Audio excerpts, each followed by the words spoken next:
Lo he invitado a Agustín Laje, que es director del Centro de Estudios Libre, también es escritor, analista política. Yo considero, porque soy mucho más grande que él, que hace muy poco que él dejó el biberón, pero es un niño prodigio, entonces yo tengo que reconocerlo, y lo invito porque me parecen muy acertadas sus conclusiones, sus reflexiones, y lo invité para conversar un poco de todo esto de lo que yo acabo de hacer una introducción, es decir, ver los tiempos políticos, cómo los estamos recorriendo, el populismo que no ceja absolutamente para nada en dejar ese poder que ha tenido durante 70 años, y todo esto vamos a ver cómo va a terminar, ¿no es cierto? Porque nosotros, de alguna manera, tenemos que ser espectadores obligados de todo esto. Muy bien. Gracias, Agustín, por venir al programa. Gracias a vos, como siempre, es un gusto para mí. Para mí también es un gusto tenerte acá. Bueno, yo he hecho una especie de introducción, ¿no? Pero me gustaría conocer tu opinión sobre esto de que el populismo se niega terminantemente a ceder el poder, ¿no? Te escuchaba atentamente y me quedé con un concepto, ¿no? Que es el del Plan Marshall. Yo creo que es bueno empezar con algunos parangones que se pueden hacer respecto de la historia mundial incluso. Vos hablabas de cómo Alemania se recuperó después de una guerra mundial con arreglo a la ayuda que Estados Unidos le dio con una porción del Plan Marshall, porque recordemos que el Plan Marshall era para toda Europa, o para gran parte de ella. Para los países que habían perdido la guerra. Exactamente. Argentina en estos últimos 12 años ingresó en nuestro país más dólares de los que utilizó Estados Unidos para todo el Plan Marshall. ¿Cuál es el resultado de eso? Nadie sabe dónde están los dólares. Nadie sabe por qué nuestra moneda baja su valor en comparación con el dólar. Nadie sabe qué pasó con las reservas del Banco Central. O mejor dicho, sí se sabe, pero no se quiere ver. Y lo que no se quiere ver, lo que gran parte de la Argentina no quiere ver, y esa es la gran tragedia, es que las razones del lugar en donde estamos hoy han sido una gran fiesta, ¿no? Los argentinos nos dimos una fiesta en donde nos embriagamos, a más no poder, durante 12 años, en la cual pensamos que se podía vivir imprimiendo, gastando las reservas, donde se podía vivir con el aporte de solamente el 50% de la población, con un sector privado cada vez más exprimido, con cada vez más gente ¿no? Ni estudia ni trabaja. En fin, ¿qué hacía esa gente durante estos años? Bueno, vivía del Estado, ¿no? Pero la fiesta se acabó y las borracheras se pagan. Y si yo tomo mucho esta noche, si yo me tomo una botella entera de whisky, lo más probable es que al día siguiente me duele la panza, tenga vómitos, tenga migraña, en fin, son los efectos de la realidad. Uno puede hacerse el distraído con la realidad, puede hacerse el que mira hacia otro lado, pero no puede evitar los efectos de la realidad sobre uno, porque uno no está nunca sobre la realidad está sobre uno. Y la realidad de una fiesta, como la que pasamos durante esos 12 años, es esta, la de ahora, el dolor. El dolor, ¿no? Lo mismo que pasa cuando uno se emborracha. ¿Por qué no se puede salir de eso? Porque es un problema de mentalidad. No es siquiera, yo diría, un problema económico. Porque eso sería muy fácil. Agarramos, entendemos todos que hay que hacer ajustes, que no se puede vivir con un 7-8% de déficit. Que no se puede vivir imprimiendo dinero que no vale para nada. Si uno entendiera eso, las reformas serían mucho más fáciles. Pero nosotros nos han enseñado que nada de eso en verdad es cierto. Nos han enseñado que se puede vivir del Estado y mira cómo se puede vivir, ¿no? Para algunos. Entonces, de lo que se trata acá es de hacer una reforma que en última instancia tiene que estar en el nivel de la mentalidad de la gente, que es lo más complicado que existe. Y por eso yo veo bien en algunas cuestiones al gobierno de Macri y lo veo un poco quedado en otras. Lo veo bien en cuanto a que se ha dado cuenta que una reforma económica es imprescindible y lo veo mal en cuanto a que ha adquirido un aspecto netamente tecnocrático, ¿no? Y los intelectuales tienen un rol importantísimo con la política. La política desde la democracia es un juego muy simple. El político para llegar al poder tiene, entre otras cosas, que mantenerse en una franja discursiva que es aceptada por la opinión pública. Quien se va más hacia la izquierda seguramente pierde votos, quien se va más hacia otro lado seguramente también los pierda.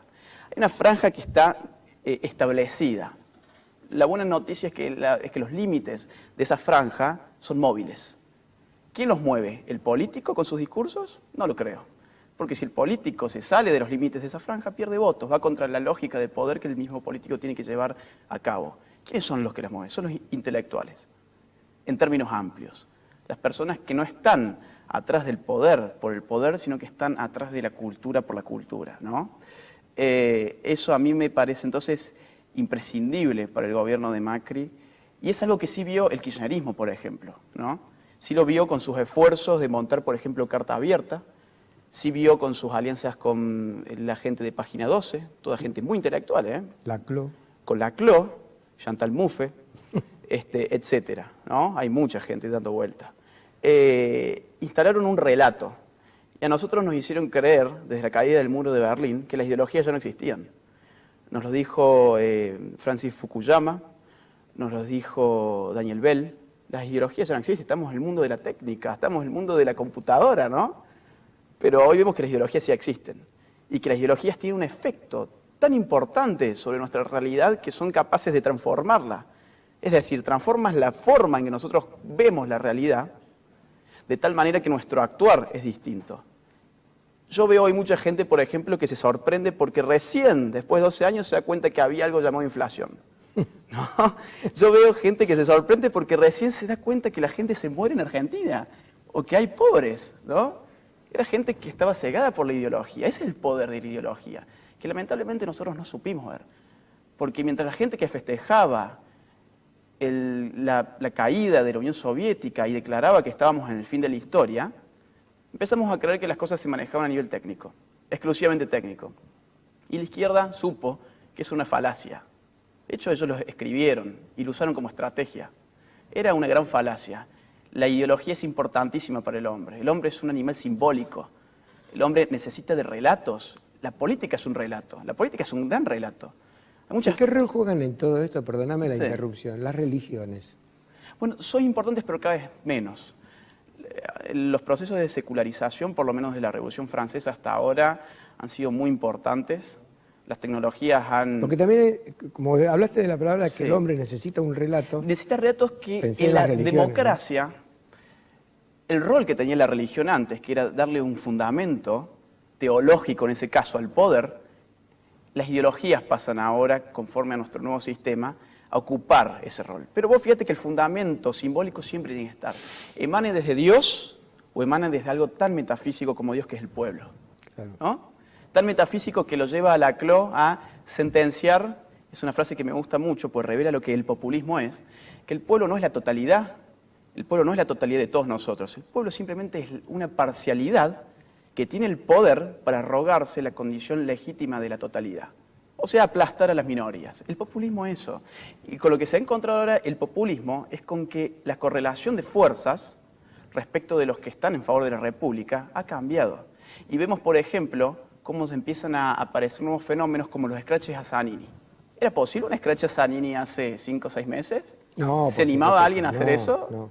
Pero ahí, si vos me permitís hacer un pequeño paréntesis, porque primero que siempre tuve la sensación de que los intelectuales estaban ganados, la mayoría de los intelectuales estaban ganados por la izquierda. Primera impresión. La segunda impresión son los datos de las elecciones pasadas, donde para redondear, supongamos Macri 52, Scioli 48. Pero ese 48 que votó a Scioli-Cristina es auténtico. Es auténtico. Pero el 52 que votó a Macri, yo creo que un 50% lo votó a Macri porque el discurso de Macri les gustó, pero el otro 26% votó a Macri porque estaba harto de las cadenas nacionales, de Cristina y de todo eso.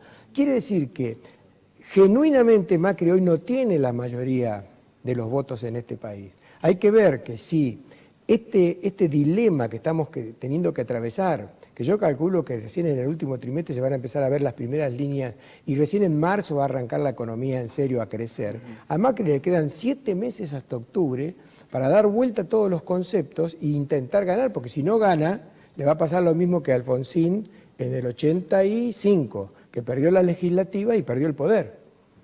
Mira, yo creo que es muy acertado tu análisis por lo siguiente. Me parece que la gente no votó ideas, sino que votó formas. Por lo menos la mayoría. Entonces ahí se explica por qué, por ejemplo, gente de izquierda ha votado a Macri y no Scioli. No por una cuestión de que las ideas suyas hayan estado muy próximas a la de Macri, sino porque estaba cansado del otro. A ver. Si yo tuviese que hacer un recorte de la gente que realmente pudiera coincidir con las ideas que efectivamente tiene Macri, que la estamos viendo ahora llevadas a la práctica, yo diría que son muy pocos, muy pocos. Por eso fue justamente que a Macri se le aconsejó no hablar de más, no contar lo que realmente iba a hacer. Estamos viéndolo ahora. Por eso es que la reforma, insisto, que se tiene que hacer a nivel de la mentalidad, porque la hegemonía, para usar un término de Gramsci, un intelectual de izquierda que habló sobre los intelectuales y que les dio un rol importantísimo en la lucha de la izquierda, él hablaba de esto, sobre la hegemonía, ¿no? Sobre el pensamiento que echa sus raíces en la mayoría de un pueblo.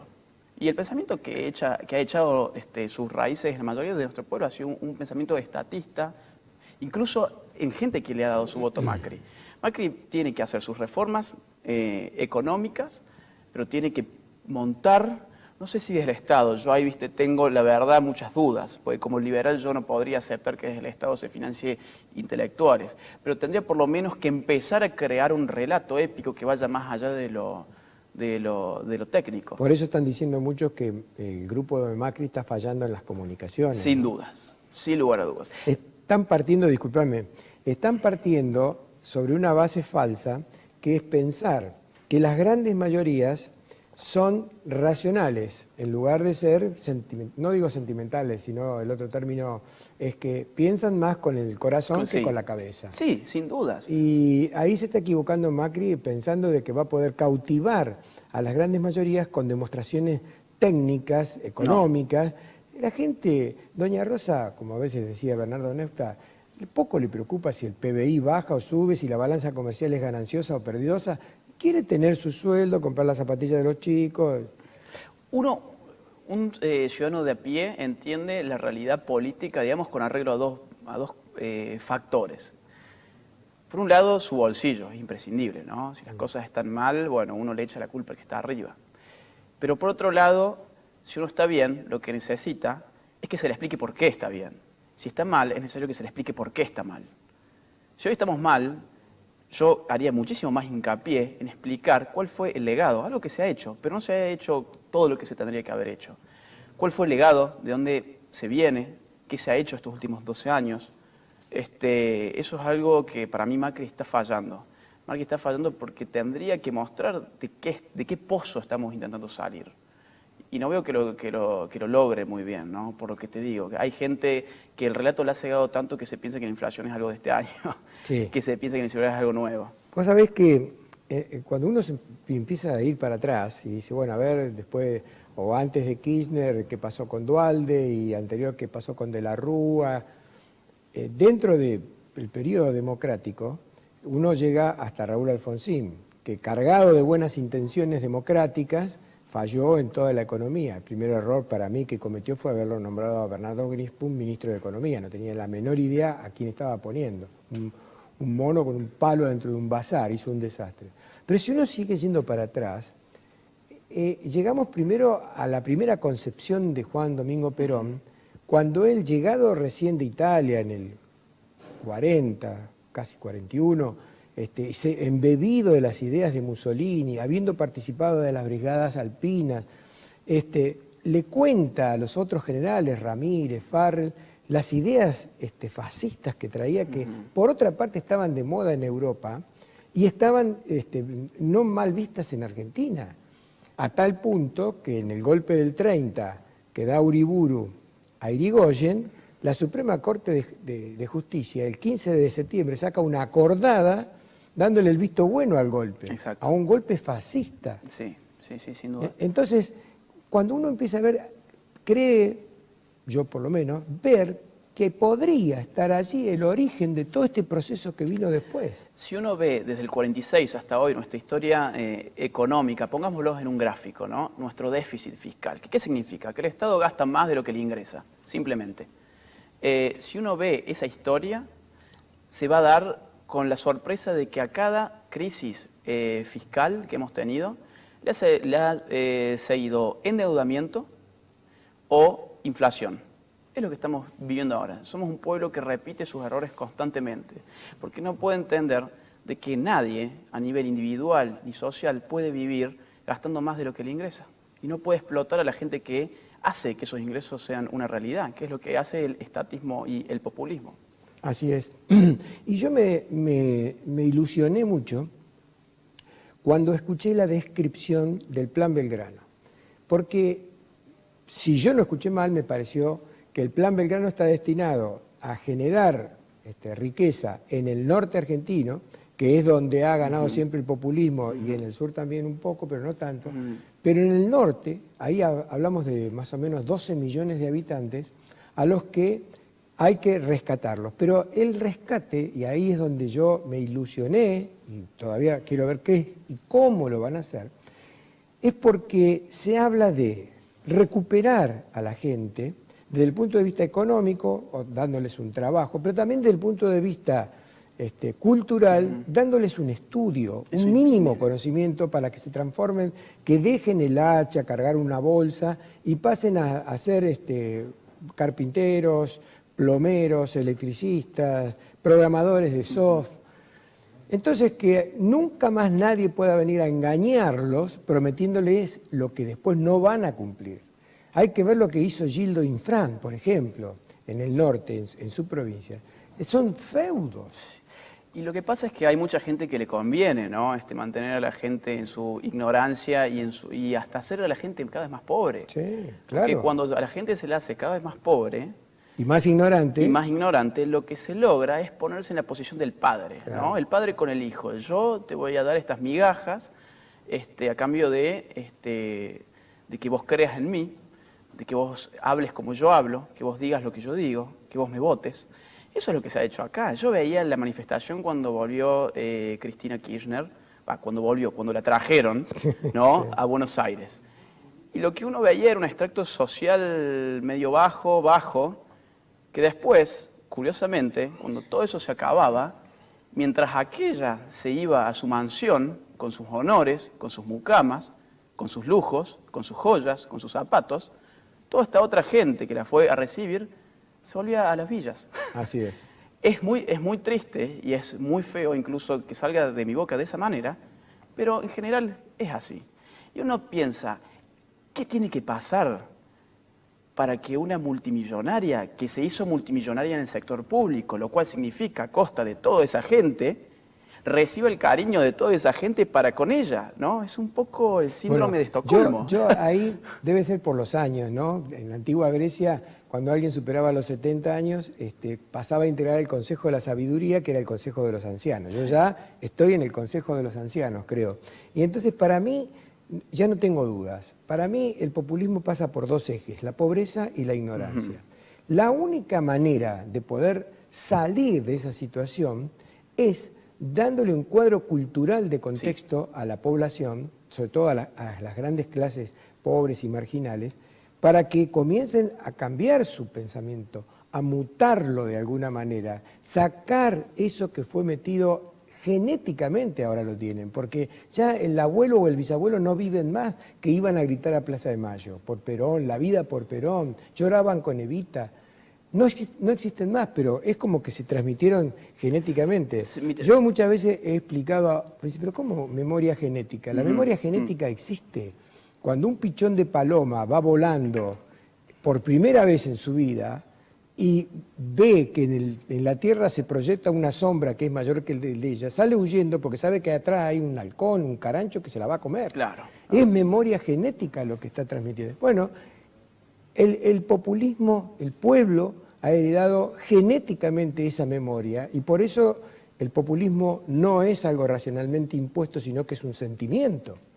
Mira, hay unos datos, ¿no?, que son empíricos, de una fundación que no me acuerdo en este momento el nombre, pero hizo un relevamiento cultural en varios países de nuestra región para ver cuáles eran los valores que la gente de esos respectivos países ponían en orden de importancia. Y mira qué curioso, el último valor en la lista para nuestro país es la responsabilidad.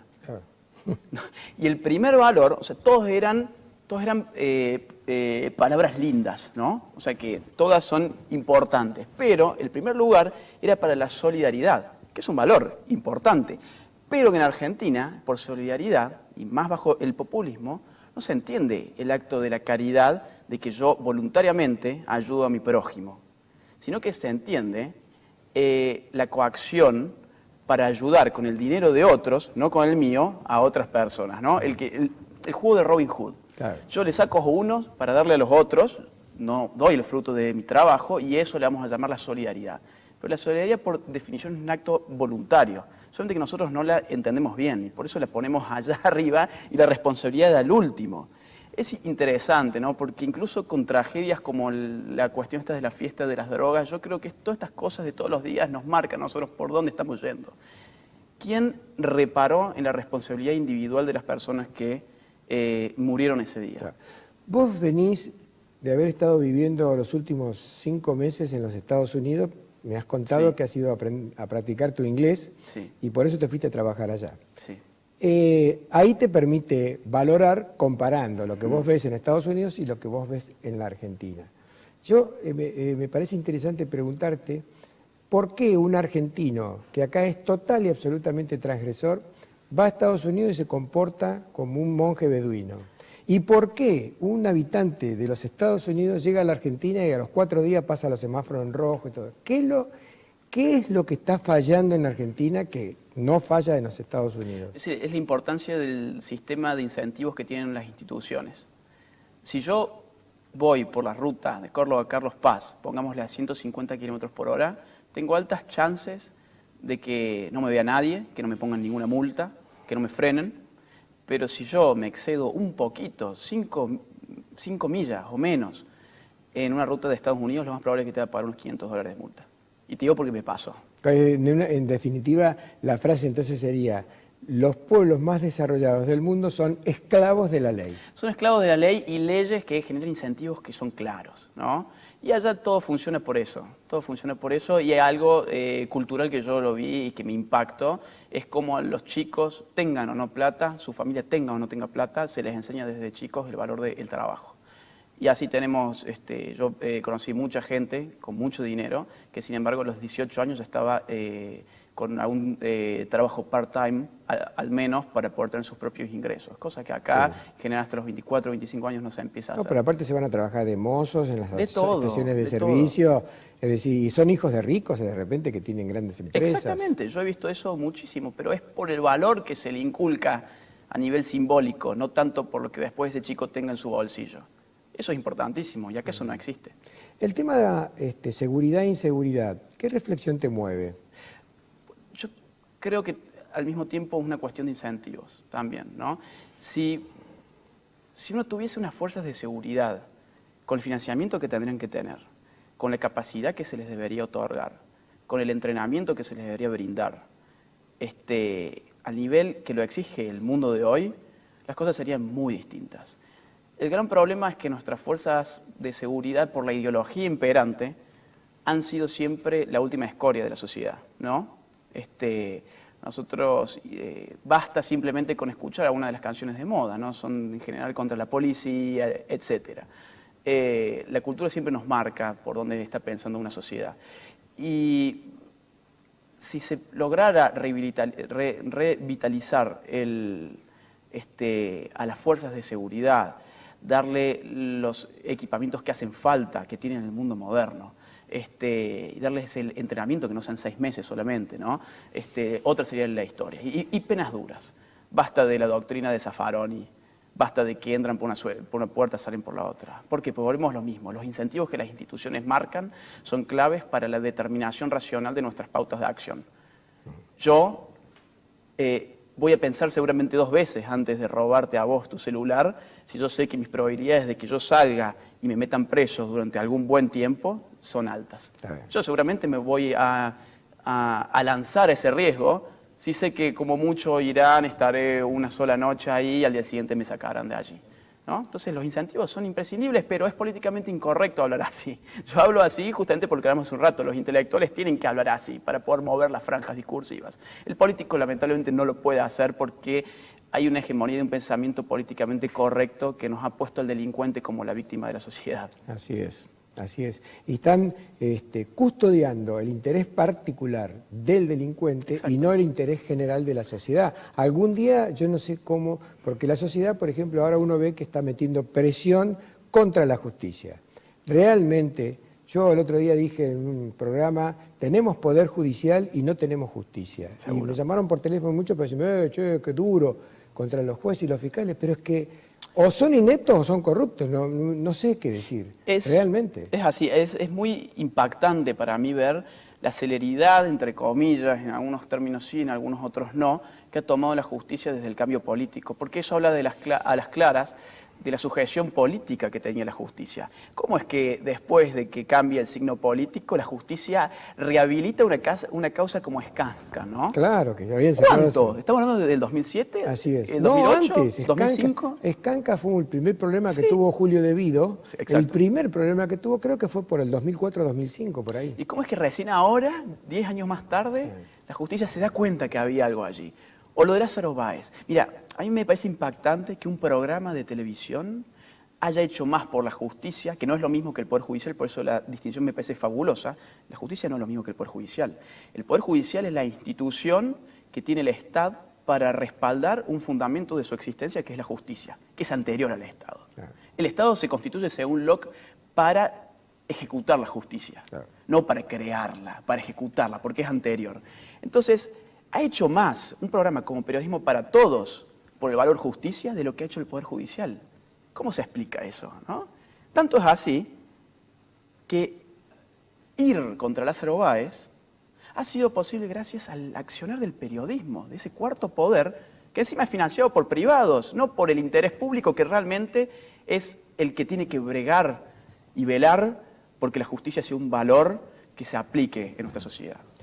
Agustín, me contaste que has estado en Estados Unidos para perfeccionar tu inglés, pero te sobraba tiempo y decidiste escribir otro libro más. No me sobraba tanto tiempo, sino que duermo poco. Está bueno. Bueno, contame un poco las ideas que volcaste en ese libro. Es un libro que va a salir en un mes. Espero poder traerlo aquí pronto. Sí, vas a venir a lanzarlo acá, ¿sí? Es un libro muy polémico, de un tema que no se ha abordado jamás y que se llama El libro negro de la nueva izquierda.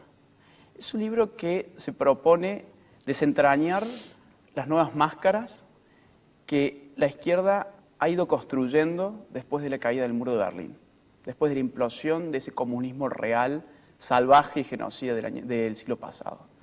La izquierda no murió allí, como hablábamos hace un rato. El fin de las ideologías no fue.